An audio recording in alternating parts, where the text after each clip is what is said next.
Ecosystem എന്ന പദം നിർദ്ദേശിച്ചത് ആരാണ്? ടാൻസ്ലി. 2022 ലോക പരിസ്ഥിതി ദിനത്തിന്റെ ആതിഥേയ രാജ്യം ഏതാണ്? സ്വീഡൻ. ആധുനിക പരിസ്ഥിതി പ്രസ്ഥാനത്തിന്റെ മാതാവ് എന്നറിയപ്പെടുന്നത് ആരെയാണ്? Rachel Carson. ഇന്ത്യയും ഭൂട്ടാനും ചേർന്ന് സംയുക്ത മേൽനോട്ടം വഹിക്കുന്ന ദേശീയ ഉദ്യാനം ഏതാണ്? ആസാമിലെ മാനസ് ദേശീയ ഉദ്യാനം. റുഡ്യാർഡ് കിപ്ലിംഗിന്റെ വിഖ്യാത രചനയായ ജംഗിൾ ബുക്കിന് പശ്ചാത്തലമായ ദേശീയ ഉദ്യാനം ഏതാണ്? മധ്യപ്രദേശിലെ കൻഹ ദേശീയ ഉദ്യാനം. ഭൂമിയിലെ എല്ലാ ജീവജാലങ്ങളും ഉൾപ്പെടുന്ന മേഖല ഏത് പേരിലാണ് അറിയപ്പെടുന്നത്? ബയോസ്ഫിയർ അല്ലെങ്കിൽ ജൈവമണ്ഡലം. ഇന്ത്യയിൽ ഏറ്റവും കൂടുതൽ വനമുള്ള സംസ്ഥാനം ഏതാണ്? മധ്യപ്രദേശ്. ജൈവ വൈവിധ്യ രജിസ്റ്റർ പുറത്തിറക്കിയ കേരളത്തിലെ ആദ്യ ഗ്രാമപഞ്ചായത്ത് ഏതാണ്? വയനാടിലെ എടവക. ഇന്ത്യയിലെ ആദ്യ ബയോസ്ഫിയർ റിസർവ് ഏതാണ്? Nilgiri biosphere reserve. ഒറ്റ വിത്തുള്ള ഫലം എന്താണ്? തേങ്ങ. കേരളത്തിലെ മനുഷ്യ സ്പർശമേൽക്കാത്ത കന്യാവനം എന്നറിയപ്പെടുന്ന വനം ഏതാണ്? പാലക്കാട് ജില്ലയിലെ സൈലന്റ് വാലി. ഓസോൺ പാളി നശിക്കാൻ പ്രധാന കാരണം എന്താണ്? Chloro fluoro carbon. ഓസോൺ ദിനം എന്നാണ്? സെപ്റ്റംബർ 16. ഇന്ത്യയിലെ ഏറ്റവും വലിയ ബയോസ്ഫിയർ റിസർവ് ഏതാണ്? Gyan Bharati biosphere reserve. സമാധാനത്തിന്റെ പ്രതീകമായി കരുതപ്പെടുന്ന പക്ഷി ഏതാണ്? പ്രാവ്. കേരളത്തിലെ ഏക ലയൺ സഫാരി പാർക്ക് ഏതാണ്? നെയ്യാർ. കണ്ടൽ കാടുകൾക്കിടയിലെ എൻ്റെ ജീവിതം എന്ന ആത്മകഥ ആരുടേതാണ്? കല്ലേൻ പൊക്കുടൻ. ആണവ പരീക്ഷണങ്ങൾക്കെതിരെ പ്രതിഷേധിക്കാൻ ആയി 1969 രൂപം കൊണ്ട don't make a wave committee ഏത് പരിസ്ഥിതി സംഘടനയുടെ മുൻഗാമിയായിരുന്നു? Greenpeace. Botanical survey of ഇന്ത്യയുടെ ആസ്ഥാനം? കൊൽക്കത്ത. ഒരു പ്രത്യേക സസ്യത്തിന് വേണ്ടി മാത്രം സ്ഥാപിച്ച ഇന്ത്യയിലെ ആദ്യ ഉദ്യാനം ഏതാണ്? കുറിഞ്ഞിമല. കേന്ദ്ര മണ്ണ് ഗവേഷണ കേന്ദ്രമായ പാറോട്ടുകോണം ഏത് ജില്ലയിലാണ് സ്ഥിതി ചെയ്യുന്നത്? തിരുവനന്തപുരം. സംരക്ഷിത ജൈവമണ്ഡല പദവി ലഭിക്കുന്ന ഇന്ത്യയിലെ എത്രാമത്തെ ജൈവമണ്ഡലമാണ് അഗസ്ത്യമല? 10ാമത്തെ. ഡൗൺ ടു എർത്ത് എന്ന പരിസ്ഥിതി മാസികയുടെ പത്രാധിപരായ മലയാളി വനിത ആരാണ്? സുനിത നാരായണൻ. മരിച്ചീനി ഏറ്റവും കൂടുതൽ കൃഷി ചെയ്യുന്ന ജില്ല ഏതാണ്? തിരുവനന്തപുരം. വൻവൃക്ഷങ്ങളെ മുരടിപ്പിച്ച് വളർത്തുന്ന ജാപ്പനീസ് രീതി അറിയപ്പെടുന്ന പേര്? ബോൺസായി. പൂക്കോട് തടാകം സ്ഥിതി ചെയ്യുന്നത് ഏത് ജില്ലയിലാണ്? വയനാട്. കേരളത്തിലെ ഏറ്റവും ഉയരത്തിൽ സ്ഥിതി ചെയ്യുന്ന തടാകം ഏതാണ്?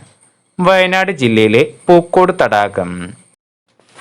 വിദ്യാഭ്യാസ ചാനലായ വിക്ടേഴ്സിലൂടെ സംപ്രേഷണം ചെയ്യുന്ന കാർഷിക പരിപാടി ഏതാണ്? നൂറുമേനി. മാധവ് ഗാഡ്ഗിൽ റിപ്പോർട്ട് പുനഃപരിശോധിക്കുവാൻ വേണ്ടി കേന്ദ്ര സർക്കാർ നിയോഗിച്ച കമ്മീഷന്റെ തലവൻ ആരാണ്? കസ്തൂരി രംഗൻ. ലോക പരിസ്ഥിതി സംഘടനയായ ഗ്രീൻ പീസിന്റെ ആസ്ഥാനം എവിടെയാണ്? നെതർലാൻഡിലെ ആംസ്റ്റർഡാം. ലോക കാലാവസ്ഥാ ദിനം എന്നാണ്? മാർച്ച് 23. ബയോമാഗ്നിഫിക്കേഷന് കാരണമാകുന്ന രാസവസ്തുക്കൾ ഏതൊക്കെയാണ്? DDT, mercury. ഭൂമിയിൽ നിന്നും തിരികെ പോകുന്ന താപകിരണങ്ങൾ വീണ്ടും ഭൂമിയിലേക്ക് തന്നെ എത്തുന്ന പ്രതിഭാസം? Green house effect. പരിസ്ഥിതി സംരക്ഷണ നിയമം നിലവിൽ വരുമ്പോൾ ഇന്ത്യൻ പ്രധാനമന്ത്രി ആരായിരുന്നു? രാജീവ് ഗാന്ധി. ലോക ജൈവ വൈവിധ്യ ദിനം എന്നാണ്? മെയ് 22. ഓസോൺ ദിനം എന്നാണ്? സെപ്റ്റംബർ 16. ഇന്ത്യയിലെ ആദ്യ ഇക്കോ ടൗൺ ഏതാണ്? പാനിപ്പത്ത്. വന്യജീവി സംരക്ഷണത്തിന് വേണ്ടി ആദ്യമായി നിയമം കൊണ്ടുവന്ന ചക്രവർത്തി ആരാണ്? അശോകൻ. ഹിമാലയൻ മേഖലയിലെ വൃക്ഷങ്ങൾ സംരക്ഷിക്കാനായി 1974 രൂപം കൊണ്ട പ്രസ്ഥാനം ഏതാണ്? ചിപ്കോ പ്രസ്ഥാനം. ചിപ്കോ എന്ന വാക്കിന്റെ അർത്ഥം എന്താണ്? ചേർന്നു നിൽക്കുക. സൈലന്റ് വാലി ദേശീയ ഉദ്യാനം ഉദ്ഘാടനം ചെയ്ത പ്രധാനമന്ത്രി ആരാണ്? രാജീവ് ഗാന്ധി. പരിസ്ഥിതി പ്രസ്ഥാനങ്ങളുടെ മാതാവ് എന്നറിയപ്പെട്ട പ്രസ്ഥാനം ഏതാണ്? ചിപ്കോ പ്രസ്ഥാനം. മരം മുറിക്കുന്നതിന് എതിരെയുള്ള സമരത്തിന്റെ ഭാഗമായി റെഡ്വുഡ് മരത്തിൽ 2 വർഷത്തിലേറെ കാലം താമസിച്ച അമേരിക്കൻ യുവതി ആരാണ്? Julia Butterfly Hill. Kyoto protocol എന്തുമായി ബന്ധപ്പെട്ടിരിക്കുന്നു? കാലാവസ്ഥാ മാറ്റം. സൈലന്റ് വാലി മഴക്കാടുകളുടെ സംരക്ഷണത്തിന് വേണ്ടിയുള്ള സമരത്തിന് പിന്തുണ പ്രഖ്യാപിച്ച് നൃത്തം ചവിട്ടിയ നർത്തകി ആരാണ്? മൃണാളിനി സാരാഭായ്. ഇന്ത്യയിൽ ഏറ്റവും കൂടുതൽ കണ്ടൽ വനമുള്ള സംസ്ഥാനം ഏതാണ്? പശ്ചിമ ബംഗാൾ. ഇന്ത്യയിൽ ഹരിത വിപ്ലവത്തിന് തുടക്കം കുറിച്ച വർഷം എന്നാണ്?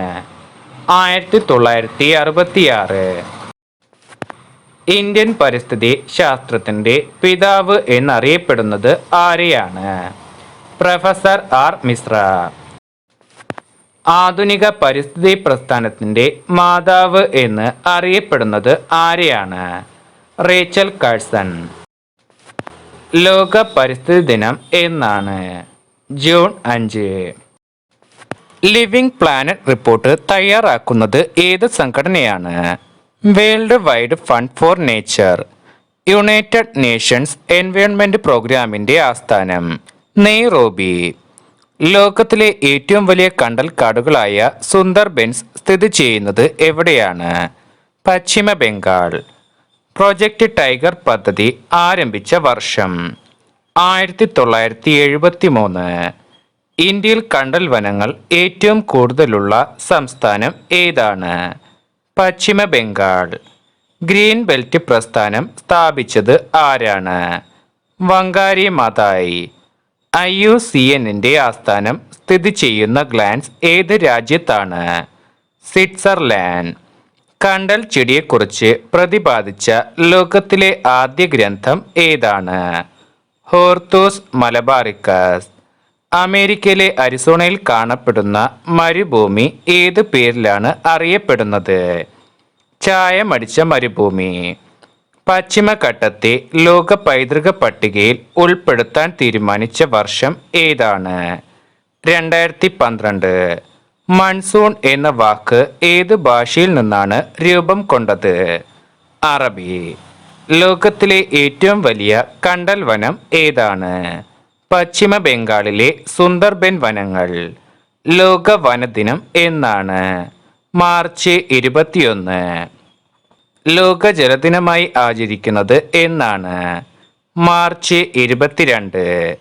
കേരളത്തിലെ പക്ഷി മനുഷ്യൻ എന്നറിയപ്പെടുന്നത് ആരെയാണ്? ഇന്ദുചൂടൻ.